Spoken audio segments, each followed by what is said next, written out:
Erindi Game Reserve, an incredible wilderness in the heart of Africa.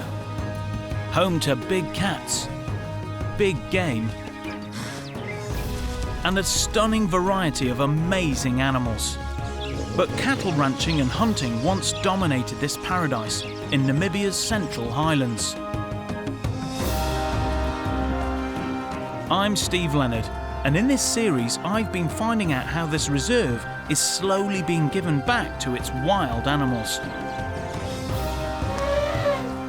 This week, some newly introduced cheetahs make their presence felt when they take on dangerous prey. Oh, they're in trouble. Oh, they're in trouble.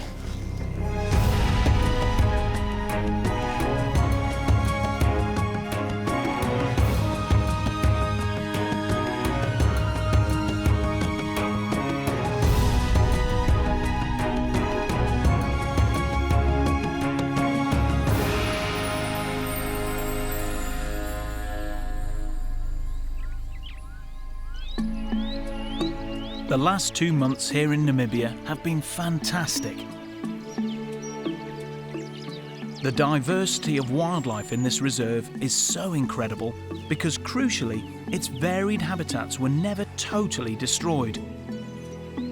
And the small animals like the birds and insects remained.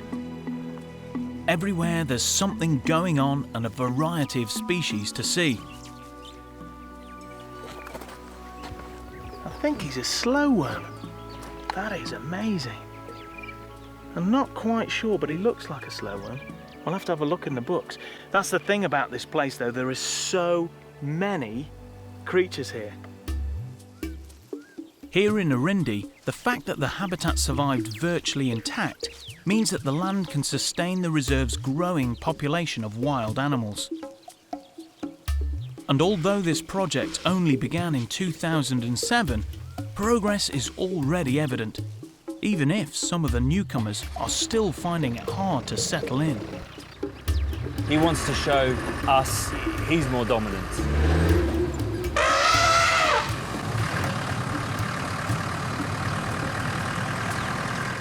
It's a really exciting time to be here at the moment because there's so much going on. It's really early doors in this project.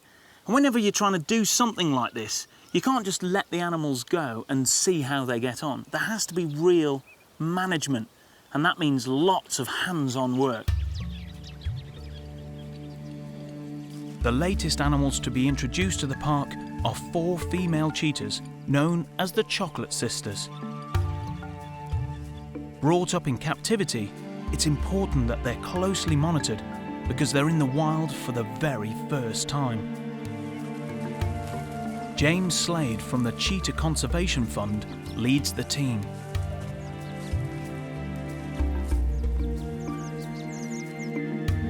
They're here to check whether the new cheetahs are hunting successfully. There are plenty of large prey species in Erindi. But today it's a small antelope called a steenbok that the cheetahs have in their sights.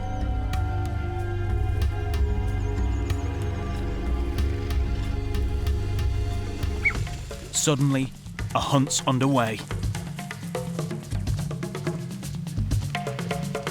You want to see what happens to a steenbok when 4 cheetahs catch it?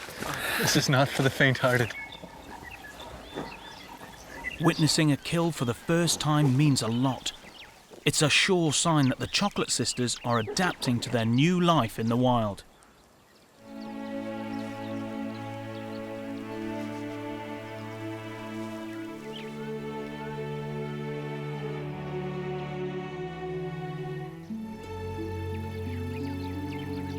I'm really keen to meet the cheetahs for myself, and it's a couple of days before I have a chance of a close-up view. Well, they seem bigger than cheetah I've been near before, but maybe it's just I'm so close. I'm not used to being this close to cheetah. Well, yeah, I mean, these 4 girls are very large. Chanel especially is one of the biggest cats I've ever seen. You can see as she's moving there Yeah. You can see just how big she is. You can see all the muscle definition. She's really, really improved since she's been released. I mean, she's just put on mass and especially muscles. So obviously Chanel is the big cat. She's the, she's the strong one. She's the good hunter. What can you tell me about the Chocolate Sisters? Okay. Well, the Chocolates are quite a famous family, actually. They came to us as a group of 5 when they were young. Hershey's very, very much a lazy cat. She doesn't like to do too much, but also Hershey is the most food-motivated cheetah I've ever experienced in my life. She's the first one to get in there, to start eating, and she's usually the last one there as well.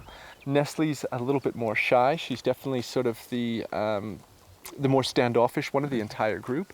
But at the same time, when it comes to a kill site or when they've got their food, she's the most protective. And then Toblerone. Toblerone's been really, really important for the group. She's probably the most closely bonded to Chanel.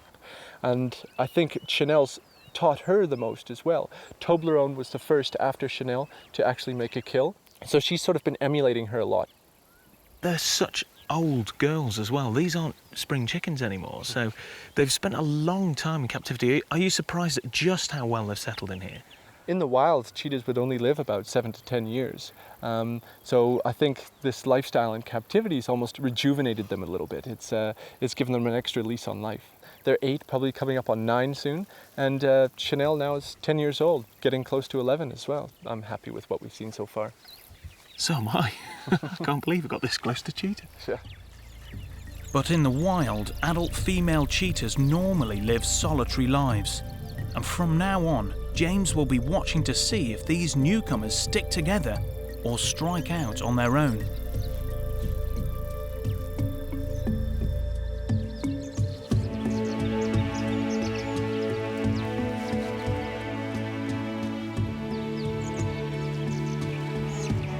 Not all the big animals have been brought into this area.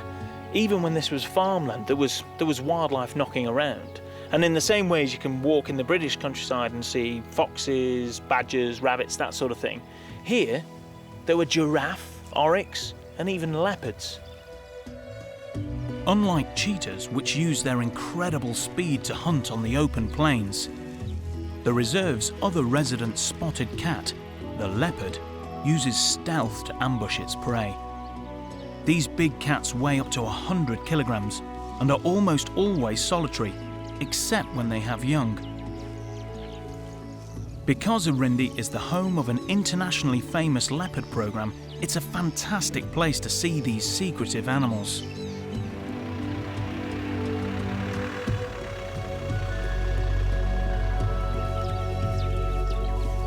There we go. Oh yes, look at that. Expert Natasha Dvoronin and the team have trapped and collared more than a dozen leopards. And sometimes that means getting your hands dirty.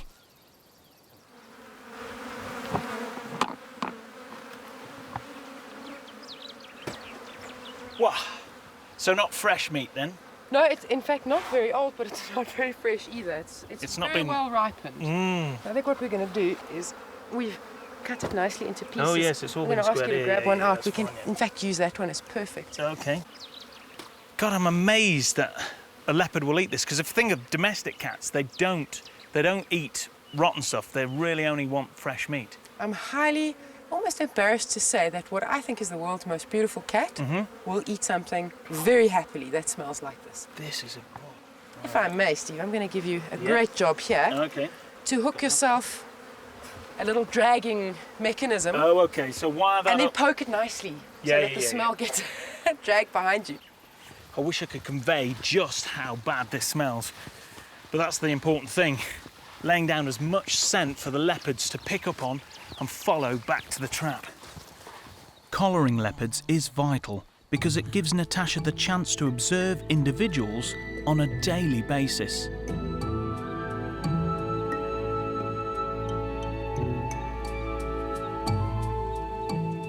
This young female has already been collared. And she's important because she only left her mother a few months ago and is just establishing her hunting grounds.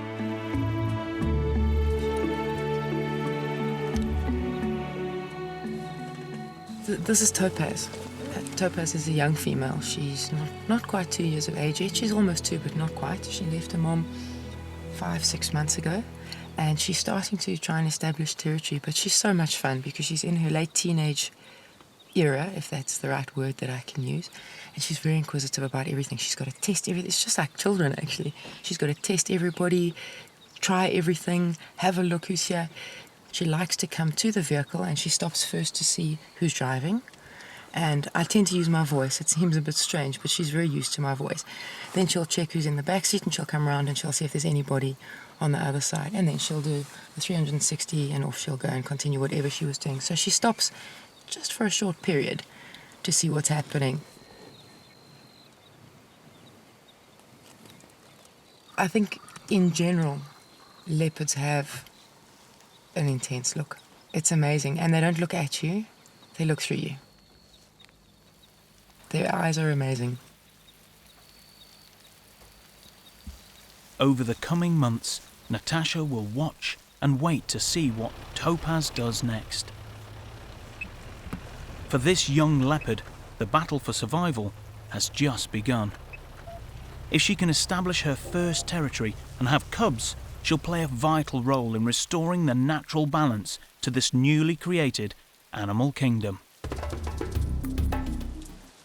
Here in Namibia's Central Highlands, the wet season has seen the heaviest rains in a century.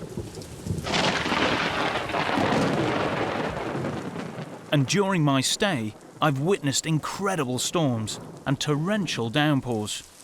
It's impossible to work in this, but it's brilliant for wildlife. All this rainfall has flooded the waterholes. And around these oases, many of the park's colourful bird species have begun to breed. Weaver birds are building their nests, and hornbills are feeding their young, carefully concealed for protection.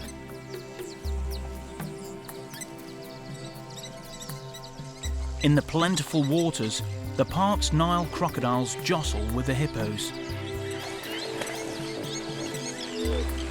The third largest land mammal, weighing up to 3 tons. Living in small pods with one dominant bull, these vegetarians can be extremely aggressive. And when a small croc gets in the way, this hippo uses its sheer size to clear a path. But life around these rich wetlands is about to change.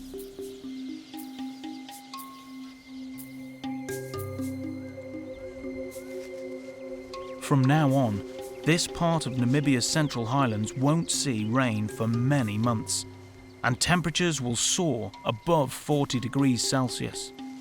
In this dusty desert, small pools will be the only places where animals can take a drink. And life for all of Erindi's inhabitants will be tough.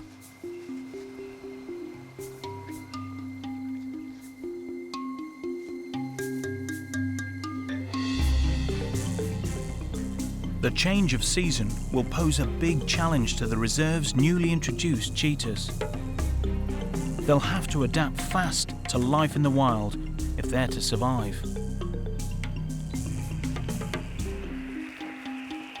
Before I leave, I pay them one more visit, and again we go in on foot. Because they're radio-collared, James gets us near by picking up their signal. Okay, Steve, we're getting pretty close now.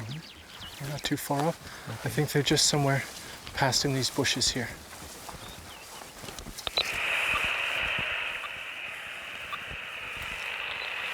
We know they're not far, but in the dense grass and bush, it's likely we'll be on top of the cheetahs before we see them.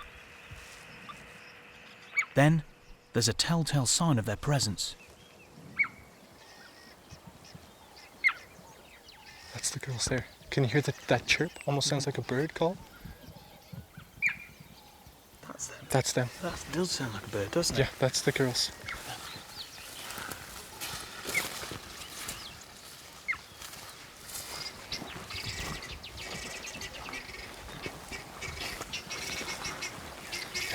We've got zebra and oryx straight ahead. Oh, they're running.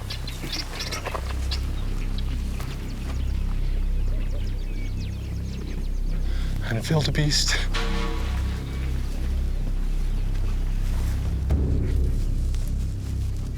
And there's oryx moving around over here, so we've had just about every prey species you could want in one area. With this amount of game animals, the girls could be on a kill. We've just got the most amazing shot of an oryx right in front of us, with a cheetah looking at them in the background. Oh, yes. So if you look straight ahead where this oryx is, there's cheetah right directly behind them. It's clear that the cheetahs are hunting. With their large horns, oryx are extremely dangerous prey to take on. But 4 females together do stand a chance of taking one down. You can see the cheetahs are chasing them all over the place here. Yeah, okay. Then we realise they're after a small oryx calf hidden in the grass. The mother is determined to defend her calf. They're in trouble. They're in trouble. That's absolutely amazing. But the cheetahs remain persistent, and suddenly the calf is in the open. Come. There's the calf. There's the calf. Eyes right. Back up. I don't much fancy being impaled by an oryx, do you? The back off. Yeah. Oh my God. Right, back off.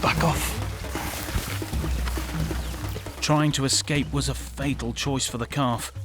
Once on the move, it's easy prey. That was unbelievable. You can't imagine how rare a sight that is. But this battle might have been going on for quite some time. The oryx had a calf here and was trying to defend it, but against 4 cheetah, it didn't stand a chance. The calf is only tiny, and unfortunately, I think it's met its grisly end, but it does mean that our cheetahs are doing really well. They're fending for themselves.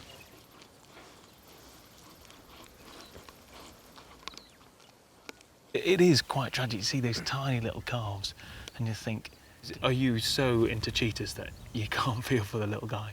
No, absolutely. Of course we do. I mean, we get into Yeah. conservation for a reason that we love all animals, and you don't like to see it happen. But try as we might, we're never going to turn these girls into vegetarians. Yeah. So Erindi's been quite pleased with the fact that they are predominantly hunting oryx here, because there is a good population of them. Yeah. They are very stable here, and oryx in a lot of areas tend to not have a specific calving season. And so therefore they can have calves all year round. It's really the perfect prey species for them. It's helping to control populations here without causing any major declines. It's an important part of this ecosystem to be able to keep those antelope species down, so they're doing their bit. No, well, it's working well. It's really, I'm lost for words.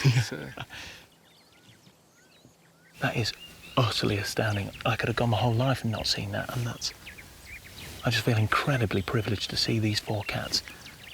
They're doing so well, and I'm just really, really pleased that probably from now on they're going to be absolutely fine. Although it's always tragic to see an animal killed, this is all part of maintaining the natural balance between predator and prey within this fledgling ecosystem.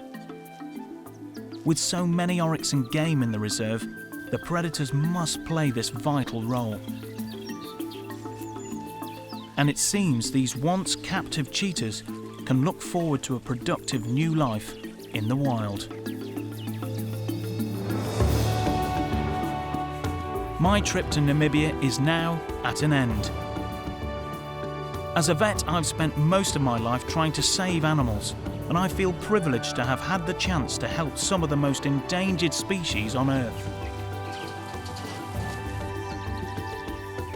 Over the last few weeks, I've become part of the park's dedicated wildlife team, helping them track and monitor their rarest creatures. And I've been allowed to make my contribution towards ensuring this place can become truly wild again. However, this complex ecosystem is full of surprises. I think that's the nicest thing about nature and being in a place like this is we learn so much. And there will always be new challenges for the team. Okay, I think this is our last chance at trying to get Shadow. If he comes close enough, Ruin's going to dart him.